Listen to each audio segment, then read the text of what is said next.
Welcome, and thank you for listening. Today, we invite you to journey beyond the surface of our world, into the hidden depths of the Earth itself.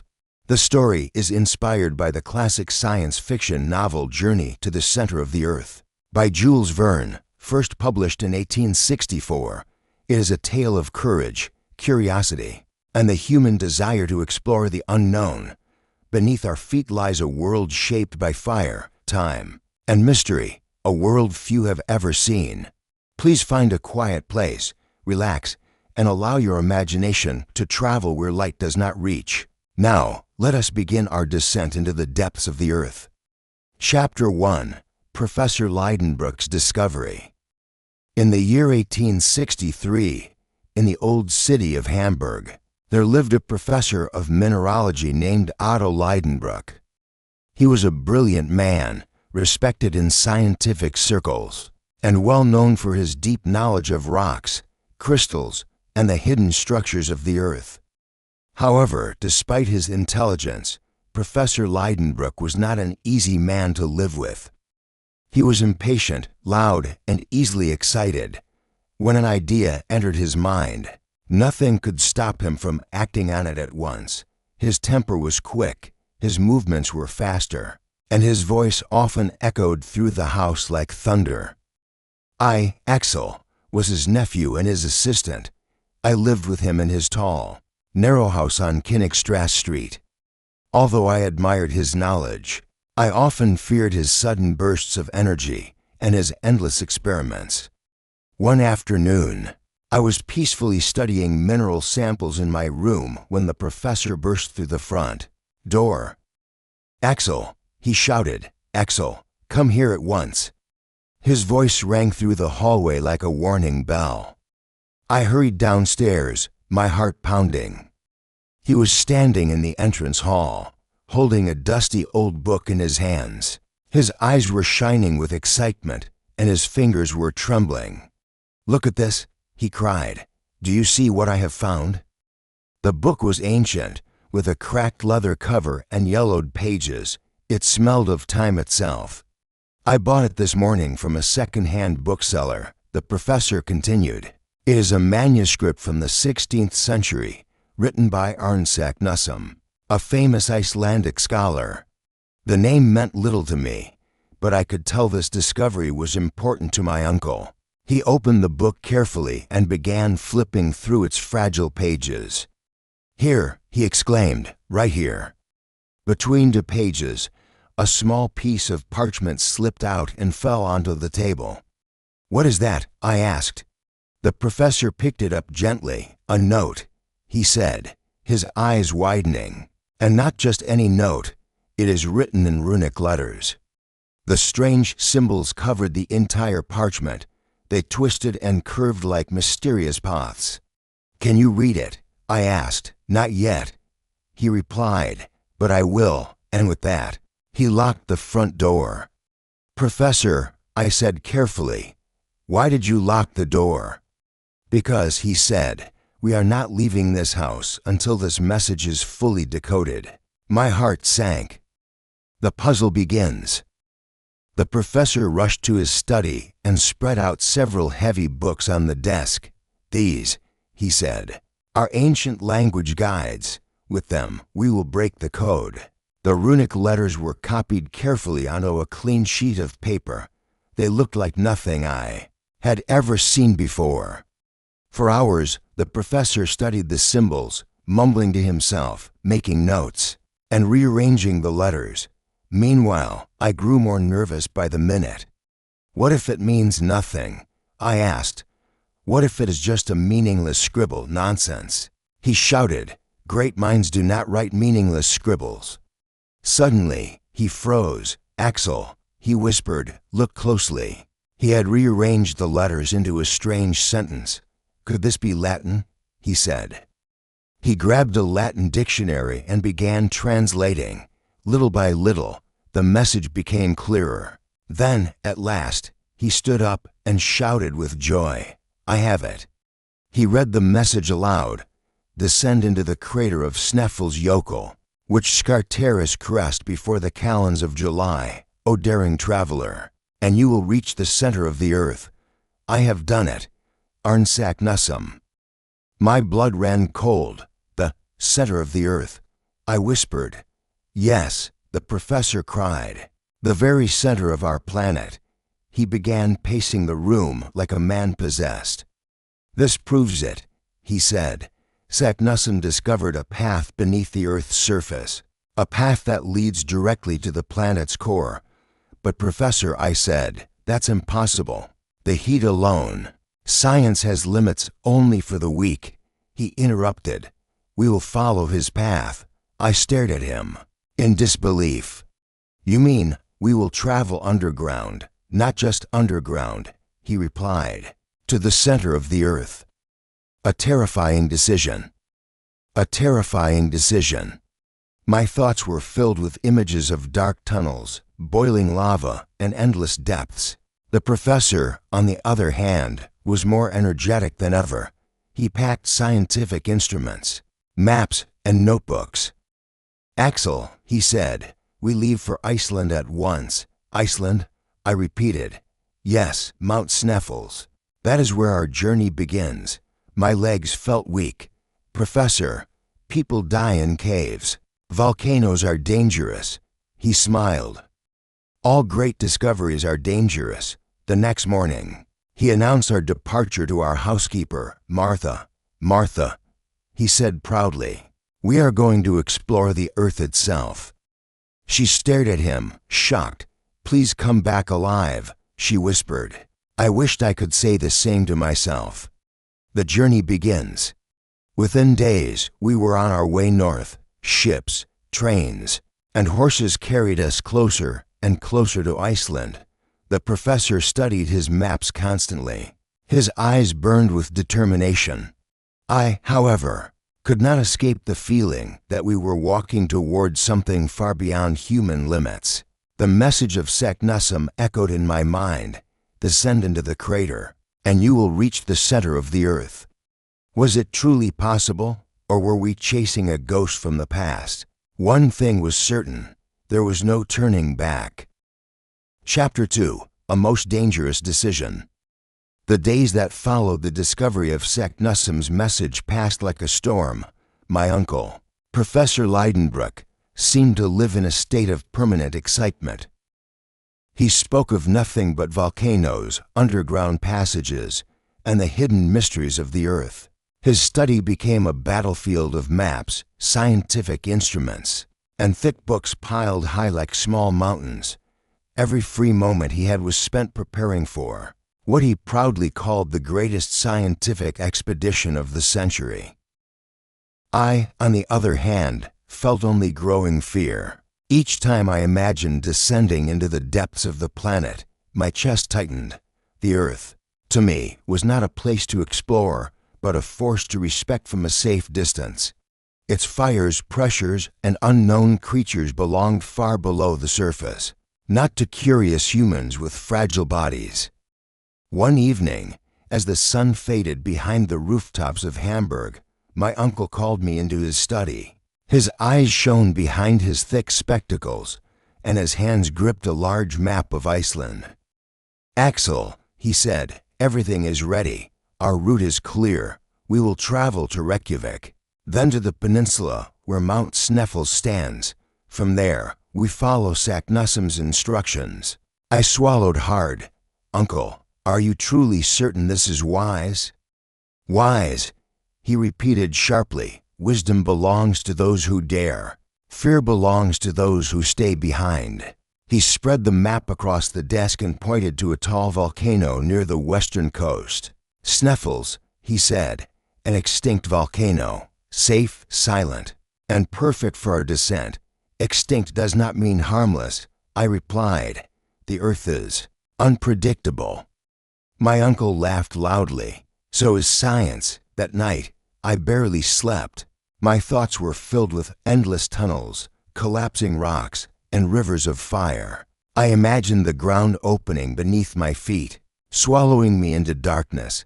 Every sound in the house felt like a warning from the earth itself. The next morning, my uncle announced our departure to our housekeeper, Martha. She listened in shock as he described our plan to explore the interior of the planet. To the center of the Earth, she whispered, "Sir, people don't even return from ordinary mountains. Great discoveries require great risks," he replied proudly. Martha turned to me with worried eyes. "Please look after him," she said softly. I wished I could promise that, but I was not even sure I could look after myself. Our journey began swiftly. Trains carried us north through Germany, and ships took us across cold, restless seas. My uncle spent the entire voyage reading geological studies, measuring temperatures, and sketching diagrams of the Earth's interior. His confidence never wavered. I, however, felt smaller with every mile we traveled. The sea stretched endlessly around us, reminding me how powerless humans truly were. When we finally reached Iceland, the land itself felt different. The air was sharp, the ground dark and rocky, and the mountains stood like ancient guardians of secrets long forgotten. Steam rose from cracks in the earth, and the smell of sulfur filled the air. It was as if the planet were breathing. "This," my uncle said with a smile, "is the voice of the earth calling us." We traveled by horseback across vast lava fields where nothing grew. The ground was black, broken, and silent.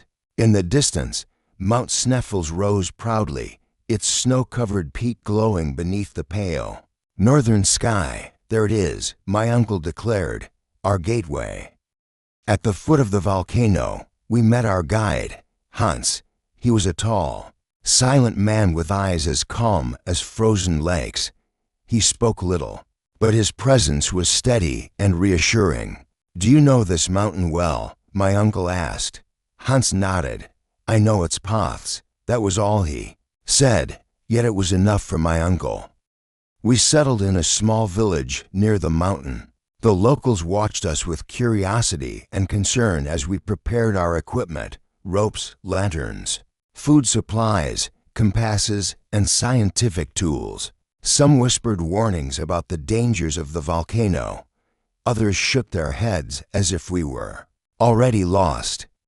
On the night before our ascent, I stood outside and gazed at the towering shape of Sneffels against the star-filled sky. The mountain looked peaceful, yet I knew that beneath its calm surface lay ancient fire and endless darkness. "Tomorrow," my uncle said beside me, "we begin our descent." I forced a weak smile. The earth had called, and we were about to answer. Chapter 3: Into the Crater of Sneffels. Morning arrived beneath a pale Icelandic sky, and with it came the moment I had been dreading. Mount Sneffels stood before us, tall and silent, its snow-covered peak glowing faintly in the cold light.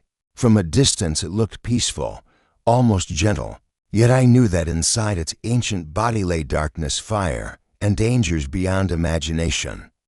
My uncle, Professor Leidenbruck, was already full of energy, checking our equipment with the excitement of a man about to open a long-awaited gift. "Everything is in perfect order," he announced proudly. "Ropes, lanterns, instruments, food, water. Axel, today we make history." I nodded, though my stomach felt heavy. Hans, our Icelandic guide, stood nearby, calm and silent as ever. He tightened the straps on his pack and adjusted the rope coiled around his shoulder. His steady presence was comforting, yet it could not erase the fear growing inside me. We began our ascent across the dark lava fields that surrounded the volcano. The ground was rough and uneven, made of sharp black stone that cut through the soles of our boots. Cold winds swept across the land, carrying the scent of sulfur and distant steam. Every step felt like a reminder that we were walking on the thin skin of a powerful, restless planet. As we climbed higher, the world below grew smaller. The village disappeared, the plains faded, and only the endless sky and the towering mountain remained. My uncle moved forward with unstoppable determination, while Hans followed with quiet confidence. I struggled to keep pace, my breath forming white clouds in the freezing air. After hours of climbing, we reached the crater of Mount Sneffels, It was vast, silent, and shaped like a giant stone bowl carved by ancient forces. The wind whispered through the rocks, creating eerie echoes that sounded like distant voices. "This is it," my uncle said, his eyes shining. "According to Saknussemm, one of these tunnels leads downward." He pulled out the parchment and examined the strange Latin message once more. "The shadow of Scartaris," he murmured. "It must point the way." The sun was slowly moving across the sky, and its light cast long shadows inside the crater. My uncle studied them carefully, comparing their angles and positions with his calculations. Suddenly, he pointed to a dark opening in the crater wall.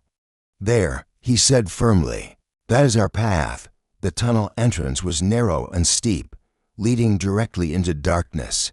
Cold air flowed out of it like the breath of the earth itself. I hesitated at the edge, peering into the unknown. "Uncle," I whispered, "once we go down, there may be no easy way back." He smiled. "All great journeys begin with a single step into the unknown." Hans secured the rope, lit his lantern, and descended first. My uncle followed, and then, with trembling hands, I stepped into the shadowed tunnel.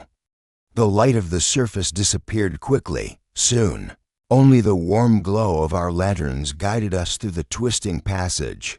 The walls were rough and damp, covered with strange mineral patterns that sparkled faintly in the light. Drops of water echoed around us like distant footsteps. The tunnel sloped downward, deeper and deeper into the earth.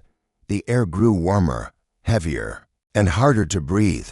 My heart pounded with every step, not only from the climb, but from the growing sense that we were leaving the world of sunlight forever. "This rock is millions of years old," my uncle said, touching the wall with awe. "We are walking through the history of the planet."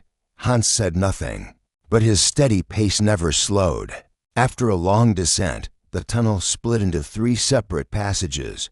Each one vanished into darkness, offering no clue of what lay ahead. My uncle stopped and examined the parchment once more. Saknussemm wrote of a specific path. He said, "The shadow at Scartaris must guide us."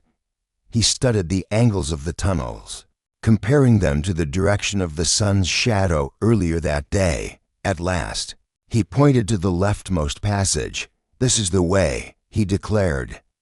I looked into the black opening and felt my courage falter. "They all look the same," I said quietly. "But only one leads forward," he replied. We continued downward, our lanterns casting dancing shadows on the stone walls. The deeper we went, the quieter the world became. No wind, no birds, no signs of life, only the soft sound of our footsteps and the distant dripping of water. Time lost its meaning. Hours felt like minutes, and minutes felt like hours. My legs ached, my throat burned with thirst, and my thoughts grew darker with each step. At one point, the ground became steep and slippery. Hans secured the rope and guided us carefully down a narrow shaft. One wrong step could have sent us tumbling into the abyss below. "Steady," my uncle said. "The earth tests those who seek its secrets." Finally, we reached a vast underground chamber. The ceiling was so high that our lantern light could not touch it. Strange rock formations rose from the floor like frozen waves, shaped by time and pressure beyond human understanding. "This is extraordinary," my uncle whispered. "A hidden cathedral beneath the earth." I stood in silence, overwhelmed by the scale of it all. The surface world felt like a distant memory. We rested briefly, drinking water and checking our supplies. My uncle recorded detailed notes in his journal, his mind fully absorbed in the scientific wonder of our surroundings. "Tomorrow," he said, "we continue deeper." I nodded, though fear still filled my chest. We were no longer travelers on the earth. We were travelers inside it. Chapter 4: The Depths Below. Our first full day beneath the surface of the earth began in complete darkness. There was no sunrise, no sky, No sense of time, only the steady glow of our lanterns and the endless stone around us. The underground chamber where we had rested felt like a forgotten world, untouched by sunlight for millions of years. My uncle rose with the same energy he always had, as if the absence of the sun meant nothing to him at all. "Forward," he said with excitement. "The earth still has many secrets to reveal." Hans packed our supplies with silent efficiency, and soon we were moving again, deeper into the winding passages. The air felt heavier now, warm yet strangely dry, and every breath reminded me how far we had already traveled from the surface world. The tunnel narrowed, forcing us to walk in a single line, the walls pressed close on either side, rough and uneven, sometimes brushing against our shoulders. Our lantern light revealed layers of rock stacked like the pages of an ancient book, each one recording a different era of the planet's long history. "Look closely," my uncle said, pointing at a glowing mineral vein. "These formations were created under immense pressure. We are witnessing the Earth's hidden architecture." To him, the tunnel was a scientific treasure. To me, it was a reminder of how fragile we were inside this massive stone body. Hours passed as we descended through sloping corridors and twisting passages. Occasionally, we encountered deep cracks in the ground, forcing Hans to secure ropes so we could cross safely. The sound of small stones falling into the darkness below echoed for several long seconds, hinting at depths that made my stomach tighten. At one point, the tunnel suddenly opened into a vast vertical shaft. Our lanterns revealed nothing but darkness beneath us. "We must descend," my uncle said calmly. Hans tested the rope, nodded, and began lowering himself first. My uncle followed, and then it was my turn. The rope creaked softly as I descended, my boots brushing against the cold stone walls. The air grew warmer with every meter, and my heartbeat echoed loudly in my ears. When my feet finally touched solid ground, relief washed over me. We stood in another massive chamber, its walls carved by ancient volcanic forces. Strange crystal formations reflected our lantern light like tiny stars frozen in stone. "This place," my uncle whispered, "has not seen a human for thousands of centuries."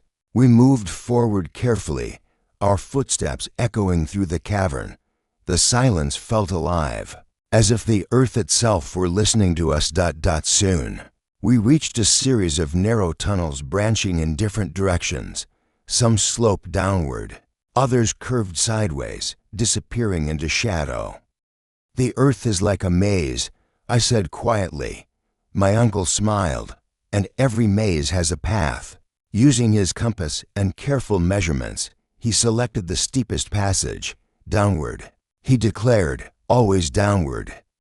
The tunnel became steeper, forcing us to climb carefully over sharp rocks and loose gravel. Sweat ran down my face despite the cool air. The deeper we went, the more the pressure seemed to weigh on my chest, as if the planet itself were slowly pressing against us. Suddenly, a loud rumble echoed through the passage. The ground vibrated slightly beneath our feet. "An earthquake," I whispered. My uncle paused, listening. "No," he said, "just the earth settling. It is normal, perhaps, but still terrifying." We continued forward until we reached a strange underground river flowing between two rock walls. The water shimmered faintly in our lantern light, moving silently through the depths like a hidden vein of the planet. "We will follow the river," my uncle said. "Water always finds a path." The air near the river felt cooler, and the sound of flowing water brought a strange sense of comfort. For a moment, I almost forgot how far we were from the surface. As we walked along the rocky riverbank, I noticed unusual fossils embedded in the stone walls. Shapes of ancient plants and creatures, long extinct, stared back at us like ghosts from another age. "These remains," my uncle explained, "are proof of life from prehistoric times. The earth preserves its past beneath its skin."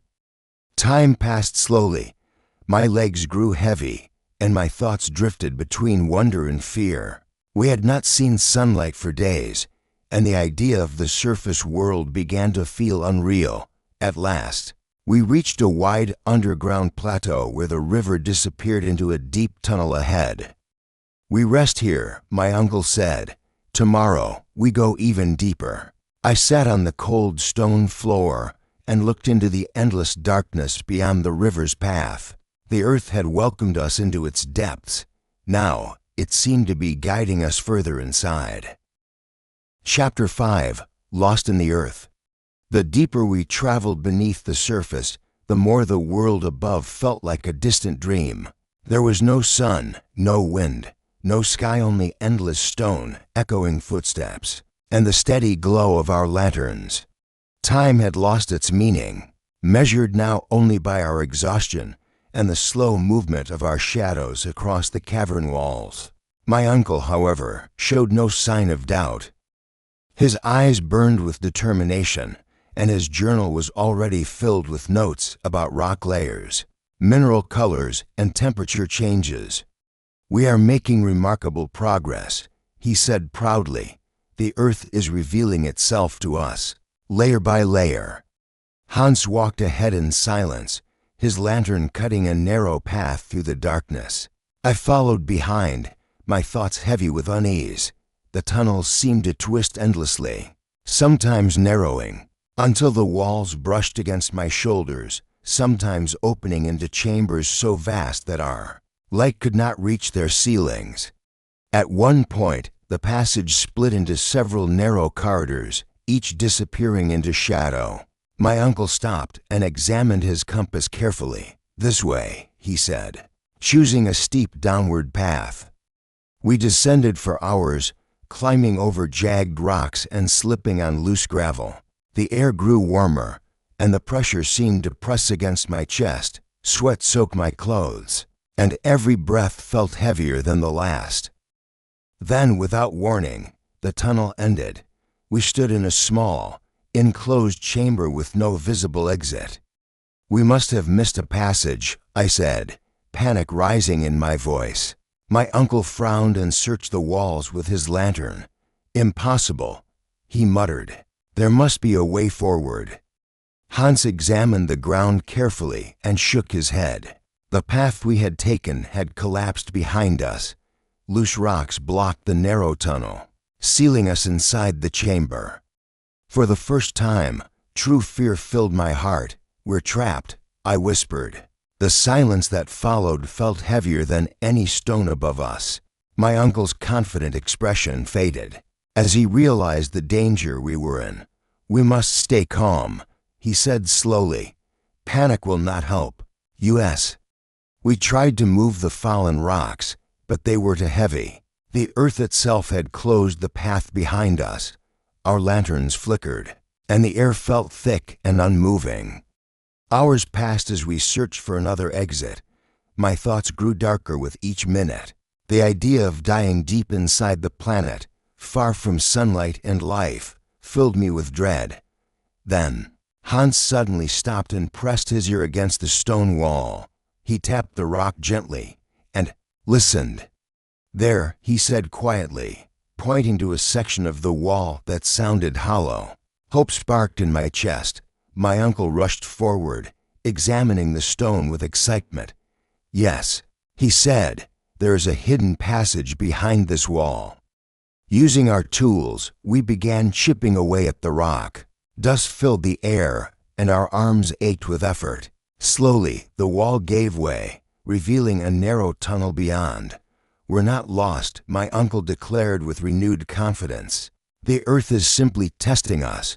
We crawled through the tight passage one by one, our lanterns barely lighting the way. The air felt cooler on the other side, and the tunnel sloped gently downward. As we continued, strange echoes followed our movements, bouncing through the stone like distant whispers. The earth felt alive around us, its deep body shifting and breathing. Eventually, the tunnel opened into another vast chamber. This one was different. The walls were smooth, shaped by ancient water flows, and a faint mist hung in the air. The sound of dripping water echoed softly, creating an eerie rhythm in the darkness. "This is a natural water cavern," my uncle said, "formed over countless ages." I gazed into the shadows, feeling both awe and fear. We had escaped being trapped, but the journey ahead still felt endless. We rested briefly, drinking water and catching our breath. My uncle wrote more notes, his mind once again focused on science rather than danger. "Forward," he said at last, "the center of the earth awaits." I followed. Though my heart still trembled with every step, the earth had nearly claimed us, yet we continued, deeper than ever before. Chapter 6: The Subterranean Ocean. Our journey continued deeper into the earth, and with every step, the underground world became stranger and more mysterious. The narrow tunnels we had followed for days suddenly opened into a massive cavern so vast that our lantern light could not reveal its full size. The air felt cooler here, and a faint echo rolled across the stone floor like distant thunder. As we moved forward, I began to notice something remarkable. The ground beneath our feet was smoother, shaped not by collapsing rock, but by the steady movement of water over countless ages. A soft, rhythmic sound reached my ears, growing louder with each step. "Do you hear that?" I asked. My uncle stopped and listened carefully. "Water," he said, "and not just a small stream." Soon, the tunnel widened into an enormous underground shoreline. Before us stretched a dark, silent sea, its surface barely visible under the glow of our lanterns. Gentle waves touched the rocky shore, whispering against the stone like the breath of a sleeping giant. "A sea," I whispered. My uncle's eyes shone with excitement. "A subterranean ocean," he said proudly, "hidden beneath the earth for millions of years." The ceiling of the cavern rose so high that it disappeared into darkness, resembling a night sky without stars. Strange mineral formations reflected faint light like distant constellations, creating the illusion of a world beneath a world. "This changes everything," my uncle continued. "Water exists deep within the earth. Life may have existed here long before humans walked the surface." Hans, calm as ever, examined the shoreline and nodded. He pointed toward a natural raft formed from hardened mineral deposits and driftwood-like stone. "We can cross," he said simply. My heart raced. Crossing an underground sea felt far more dangerous than walking through tunnels. The water was dark, and its depth was impossible to measure.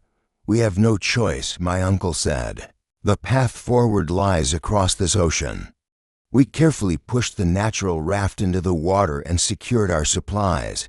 Hans took the lead, guiding us onto the floating platform. The surface of the sea rippled gently, reflecting our lantern light like liquid shadows. As we drifted away from the shore, the silence of the cavern surrounded us. There was no wind, no sky, no horizon, only darkness above and water below. The sense of isolation was overwhelming. "How far do you think it goes?"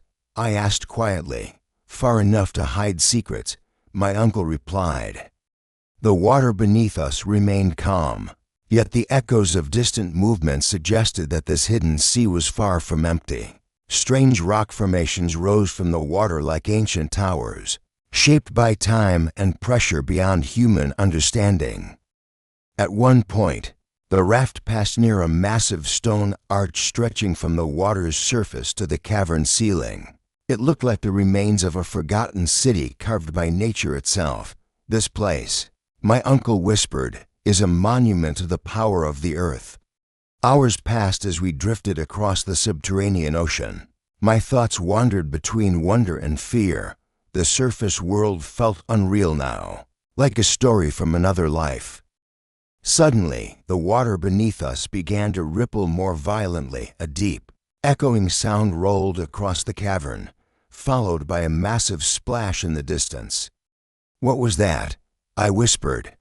Hans tightened his grip on the raft. My uncle raised his lantern. Trying to see into the darkness. Something large, he said calmly. Very large. The echoes faded, but the tension remained. Whatever lived in this hidden sea was not meant to be disturbed by humans. Eventually, after what felt like an endless journey, the shoreline of the far cavern came into view. We guided the raft towards solid ground and stepped onto the rocky shore with relief. We crossed an ocean beneath the earth, my uncle said proudly. This expedition will change science forever. I looked back at the dark water, feeling both awe and unease. The earth had shown us another hidden world, but I sensed that greater dangers still awaited us, deeper below. Chapter 7. The Creatures of the Deep. The shoreline of the subterranean ocean felt strangely alive, as if the stone beneath our feet carried the memory of ancient movements and forgotten life. The air was cooler here, and a faint mist drifted across the dark water, glowing softly in the light of our lanterns. My uncle, Professor Leidenbrick, stood at the edge of the shore with the excitement of a man who believed he had discovered an entirely new world. To me, however, the silence of this hidden sea felt heavy, as though something unseen were watching us from the depths. We have entered a realm untouched by the surface, my uncle said. Whatever lives here has evolved in darkness. Hans said nothing, but his eyes scanned the water carefully. We followed the shoreline for hours, our boots crunching against the rocky ground. Strange mineral pillars rose from the cavern floor like frozen waves, their surfaces reflecting faint patterns of light. The ceiling remained invisible, swallowed by darkness, making the cavern feel like an endless underground sky. As we walked, I began to notice unusual shapes embedded in the stone walls. They were not plants, nor simple rock formations, but fossilized remains of creatures long extinct. Massive rib bones curved out of the stone like the remains of ancient giants. These fossils, my uncle explained, belonged to prehistoric animals. They lived when the earth was young. I stared at the enormous skeletons with a mixture of awe and fear. If such creatures once ruled the planet, what might still exist in the hidden depths below? Suddenly, the water near the shore began to ripple. A low, echoing sound rolled across the cavern, vibrating through the stone beneath our feet. Did you hear that? I whispered. My uncle raised his lantern, peering into the darkness. Something moved, he said calmly. The ripples grew stronger, spreading across the surface like silent waves. Then, without warning, a massive shape rose from the water. Its long, armored body glistened in the lantern light, and its powerful jaws snapped the air with terrifying force. I froze in place, my heart pounding. It's alive, I whispered. The creature resembled no animal I had ever seen. Its body was shaped like a gigantic serpent, covered in thick scales, and its eyes glowed faintly in the darkness. Water cascaded from its massive form as it emerged, towering over the shoreline like a living nightmare from the past. A prehistoric marine reptile, my uncle said in awe, a survivor from Earth's ancient oceans.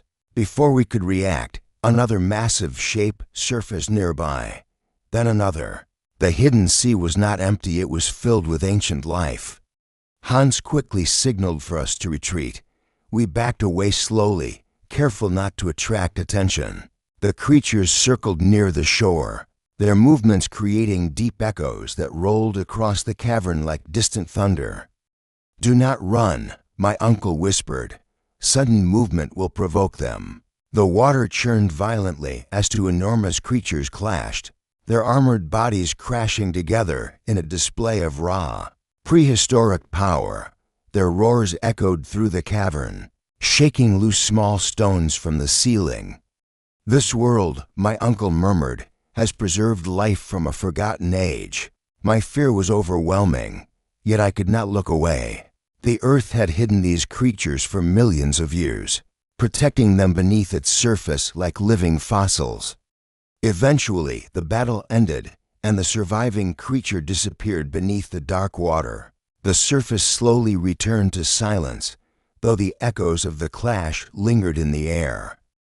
Hans motioned for us to move. We followed the shoreline carefully. Keeping our distance from the water's edge, every shadow felt like a possible threat, every ripple a warning. After a long, tense journey, we reached a narrow stone passage leading away from the underground sea.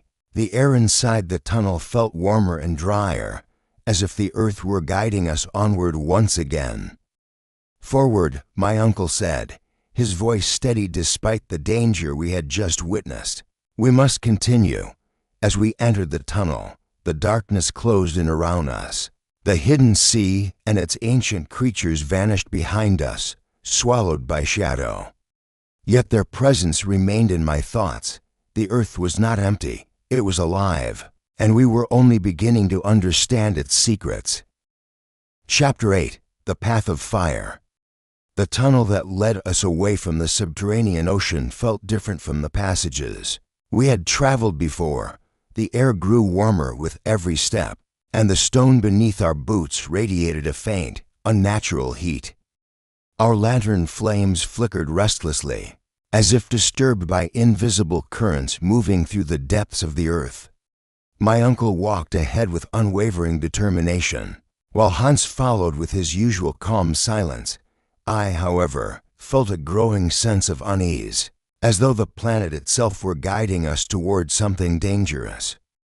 "This passage," my uncle said, touching the glowing rock walls, "was formed by ancient volcanic activity.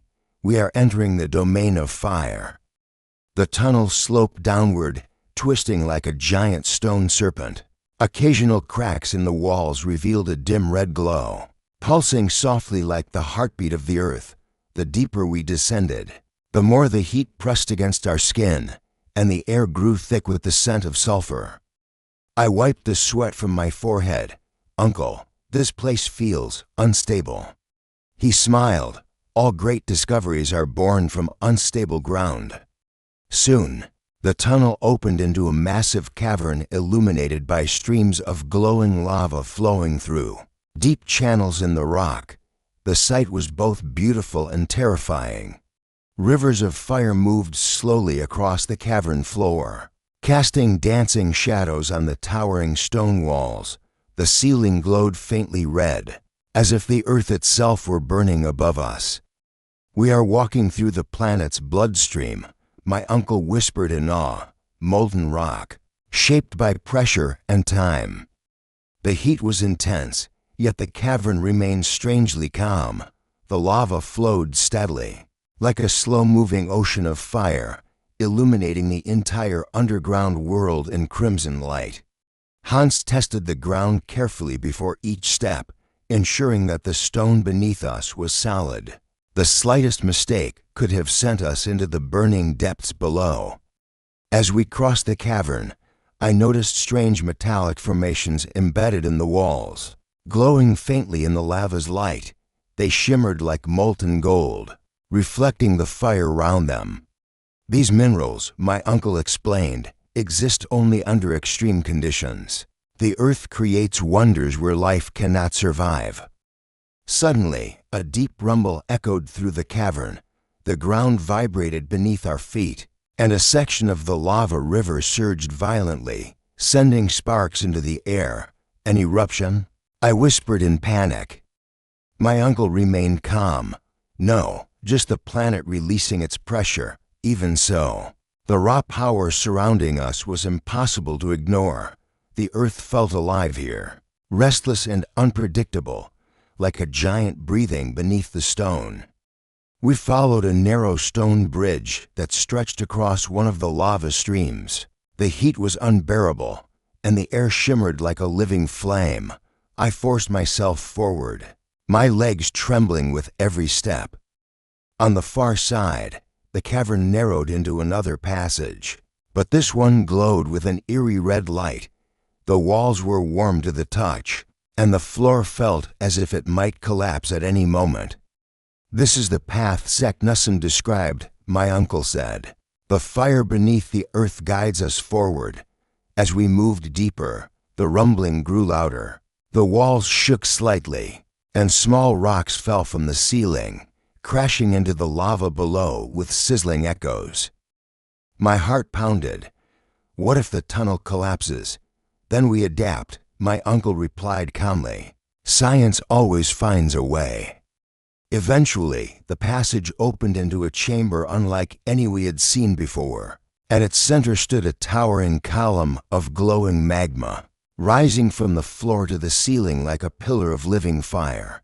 The heat was overwhelming, yet the structure remained stable, shaped by powerful geological forces. This, my uncle whispered, is the Earth's furnace. We stood in silence, watching the molten rock pulse and shift, as if the planet itself were breathing. The sight filled me with both awe and fear. After a brief rest, we continued through a narrow exit tunnel leading away from the fiery chamber. The temperature slowly began to drop, and the red glow faded behind us. Yet the memory of the burning depths remained etched in my mind.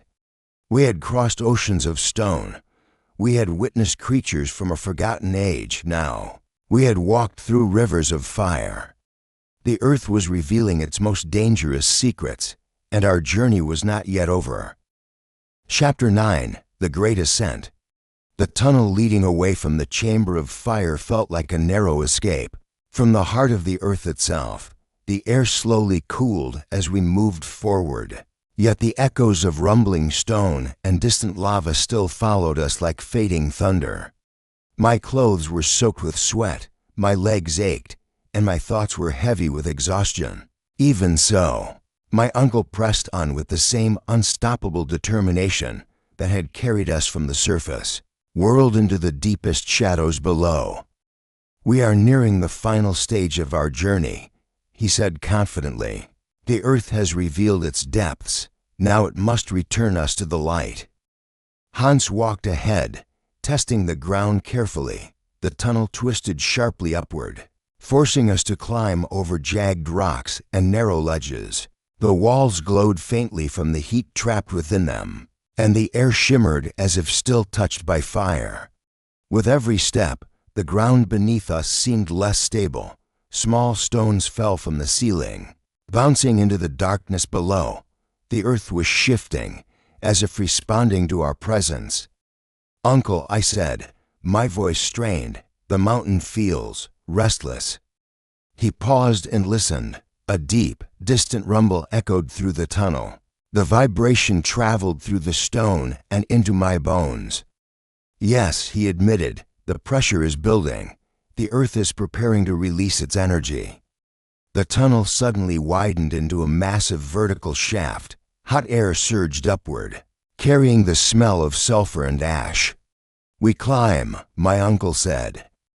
Hans secured the rope, and we began our ascent. The heat intensified as we climbed higher, and the walls grew slick with moisture. My arms burned with effort, and my breathing became shallow. Then, without warning, the ground shook violently. A thunderous roar echoed through the shaft, followed by a powerful blast of hot air. "The volcano," I cried. "The eruption has begun," my uncle said, gripping the rope tightly. "We must move now." Ash and debris rained down from above. The walls trembled as if the mountain itself were trying to shake us free. The earth, which had guided us through its hidden realms, was now pushing us away. We climbed with desperate speed, our lanterns swinging wildly in the shaking tunnel. Streams of hot gas surged past us, and the air became difficult to breathe. My lungs burned, and panic threatened to overwhelm me. "Do not stop," my uncle shouted. "The earth is opening its path." Suddenly, a powerful current of air lifted us upward. The pressure from the eruption forced us higher through the shaft, carrying us like leaves in a violent storm. The tunnel glowed bright red as molten rock surged below us. The roar of the volcano was deafening, a sound so powerful it felt as if the planet itself were screaming. Then, in a blinding flash of light, we were thrown into the open air. I felt weightless for a moment before crashing onto solid ground. Cold wind filled my lungs, and bright sunlight burned my eyes. The sky stretched endlessly above us, blue and free. We had escaped. The volcano behind us roared in fury, sending ash and smoke high into the air. Rivers of lava flowed down its sides, glowing like veins of fire against the dark mountain. We lay on the rocky ground, exhausted and shaken. The earth had released us from its depths, but not without reminding us of its immense power. My uncle slowly stood, his clothes torn and his face covered in ash, yet his eyes still shone with triumph. "We have done it," he said proudly. "We have traveled through the earth itself." Hans nodded silently, his calm expression unchanged. I gazed at the sky, feeling the warmth of the sun on my face. The surface world felt brighter, louder, and more alive than ever before. We had walked through darkness, fire, and ancient oceans. We had seen creatures from forgotten ages, and now we had returned. The earth had tested us, and we had survived. Final chapter, the meaning of the journey. When we finally returned to the world of sunlight and open skies, everything felt strangely new. The wind on my face, the sound of distant waves, even the simple sight of clouds drifting across the blue sky filled me with a sense of wonder I had never known before. After spending so long beneath the surface of the earth, the world above felt brighter, louder, and more alive than ever. We had emerged far from where our journey had begun. The violent power of the volcano had carried us across the depths of the planet and released us onto unfamiliar land. Yet despite the distance, the feeling of survival connected us more strongly than any map ever could. My uncle, Professor Leidenbruck, stood proudly on the rocky shore, gazing at the horizon with the satisfaction of a man who had fulfilled his greatest ambition. His clothes were torn. His face was marked with ash and exhaustion, but his eyes still shone with the same unstoppable fire that had driven him into the earth's depths. "We have proven what many believed impossible," he said. "The earth is not just a solid mass beneath our feet. It is a world of hidden oceans, ancient life, and powerful forces beyond imagination." Hans, calm and silent as ever, simply nodded. He had guided us through darkness, danger, and fire without fear, and now he stood quietly, as if our incredible journey were just another path he had walked. As for me, I felt changed in ways I could not easily explain. The fear that had followed me into the depths had not vanished, but it had transformed into something stronger: respect. The earth was no longer just a place I walked upon.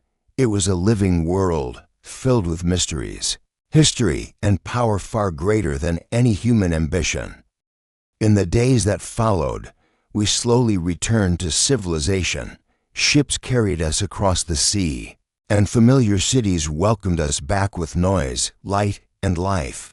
People listened in disbelief as my uncle described underground oceans, prehistoric creatures, and rivers of fire hidden beneath their feet. Some laughed, some doubted, but others listened with wonder. "The truth," my uncle would say, "does not require belief. It exists whether we accept it or not." I often found myself gazing at the ground beneath me, imagining the vast world hidden below the surface, the tunnels, the oceans, the creatures, and the burning heart of the earth were no longer distant dreams. They were memories etched into my soul. Our journey had not simply taken us to the center of the earth. It had taken us to the limits of human courage. We had faced darkness, heat, and the unknown. We had walked where no sunlight could reach and survived where life should not exist. And through it all, we had learned something far greater than any scientific discovery. The earth is not just a place to conquer, it is a world to respect. The surface world may feel safe and familiar, but beneath our feet lies a realm shaped by time, pressure, and unimaginable power, a realm that reminds us how small we truly are. And yet, despite our size, humans continue to explore. We continue to question. We continue to dream. Because the desire to understand the unknown is stronger than fear. As I looked once more at the open sky, I felt grateful not only for surviving the journey, but for being part of something far greater than myself. Our adventure had ended, but the mystery of the earth would never truly be solved. And perhaps that is what makes the journey worth taking. Deep beneath the earth, there may still be worlds no one has ever seen. To imagine, to explore, that is the true adventure of humanity. Thank you very much for listening until the end.